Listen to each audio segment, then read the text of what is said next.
shirt off. Take your shirt off. Plenty.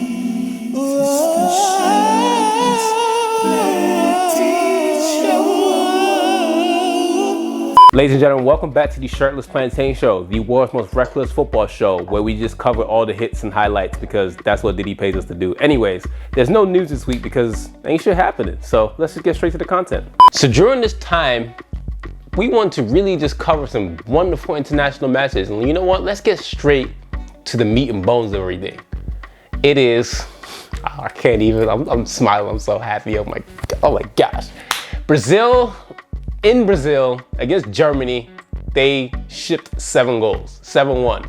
So I mean, I'm not even gonna start. I just want the homies to start. So coach, homie, take it away.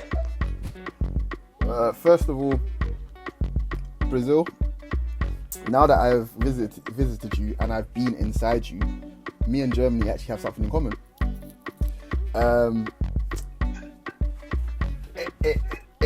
I don't know where Marcelo ended up the next morning, but the fact he made it out of Brazil alive is something else, because he got jumped. If we're keeping it a buck, that game he got jumped. You know, they rushed that. Muller was just popping up everywhere.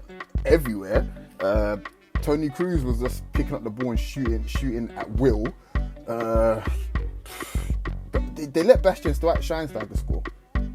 You know, literally retirement home Bastian Schweinsteiger. They let him score that.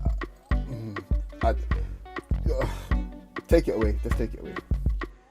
I mean, shit, man. I don't know what to tell you. Like, I mean, it was just. Here's the thing I remember about that World Cup. So Brazil, they hosted it, right? But in a weird way, they kind of came across as the villains because Neymar was such a shithouse in that World Cup until the dude from Colombia broke his back.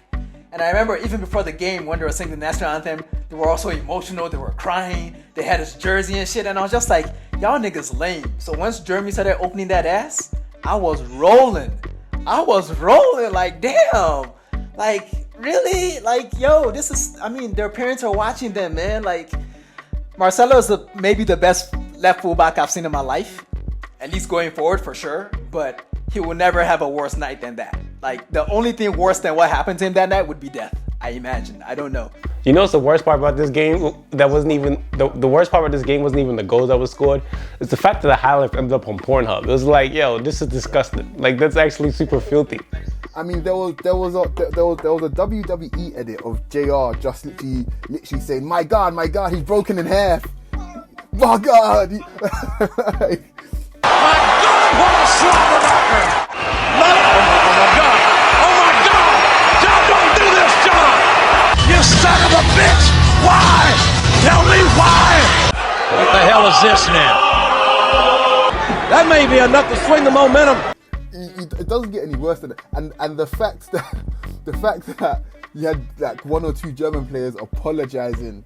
They apologized for beating them so badly. It doesn't get any worse than that. How can you apologize for doing your job?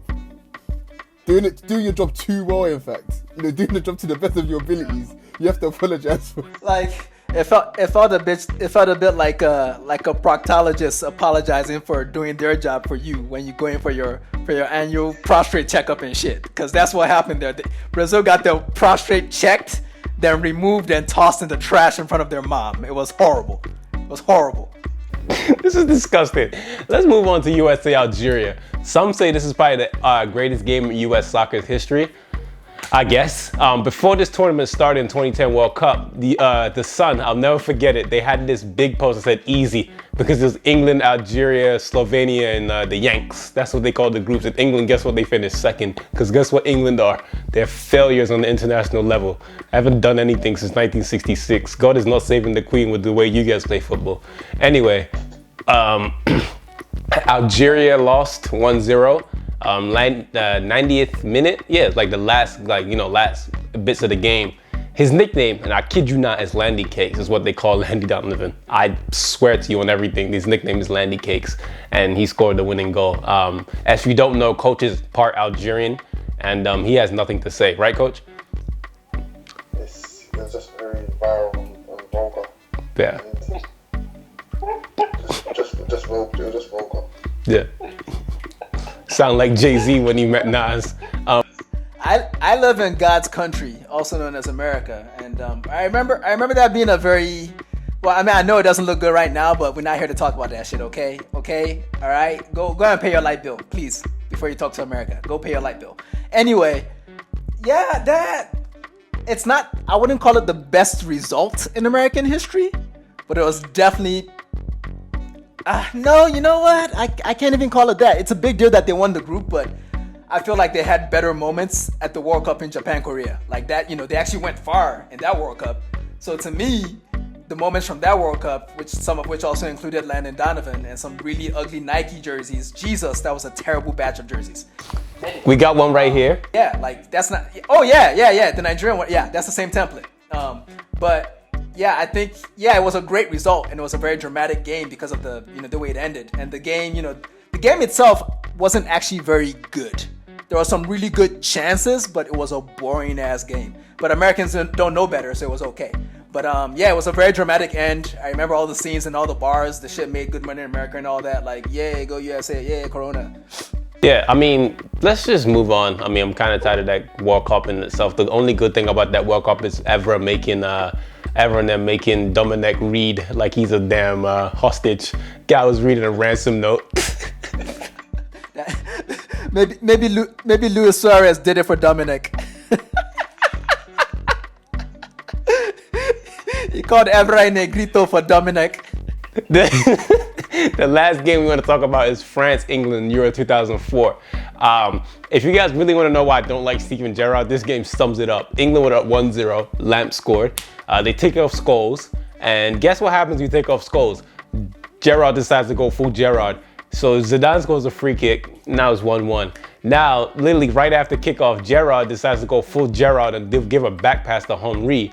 And Henry gets fouled, and then now it's 2-1 because Zidane's not gonna miss a penalty. And that's just what happens. Because Steven Gerrard is just, I'm coach, take it away, man. You were there in that game, right? You went to that stadium. Well, I didn't, unfortunately, but watching it in England, you might as well have been there because everybody on my road was literally shouting every single sort of obscenity to France. That I'm sure they heard it all the way in Paris. But that game pretty much had the potential to set England up to potentially win that, because that group was the best that they've had since 1996. It was just weird. England played really, really well. France didn't. And then when you have players like Henry and Zidane, they take the game away from you like literally in the blink of an eye. What was funny about Gerrard's back pass is he done the exact same thing 2 years later at Highbury, and then Henry scored again. So what I will say about Steven Gerrard is that he is a man for the occasion. That is it. He's a man for the occasion. Whether it's slipping, whether it's scoring a late winner, whether it's a back pass, or maybe even in your very last game where you pay the Stoke players to let you score because you're losing 6-0. He's a man for the occasion, regardless. So maybe it's slapping a DJ because he didn't play Phil Collins. You just never know. The guy has murdered several DJs. Many DJs have died at Steven Gerrard's hand. But it's funny. Obviously, he made a mistake in that game to give it to France, but he actually did the right thing. He just did it at the wrong time because you're supposed to. They teach us from little, you play where you face. And he was facing his goal, and he was like, let me just pass it back to David James. And that did not go well. The other really fascinating thing about this game that people don't mention a lot is that David Beckham missed a penalty. Fabien Barthez saved that penalty from him. So for those of you that question Barthez's chops because he sucked at United, yes, he sucked at United, but he was actually a good goalkeeper. He saved the penalty from Beckham in that game that would have put the game away. And I feel bad that they lost control in those last few minutes because, like Coach said, it would have set England up to maybe win that tournament. That was their best group in that generation.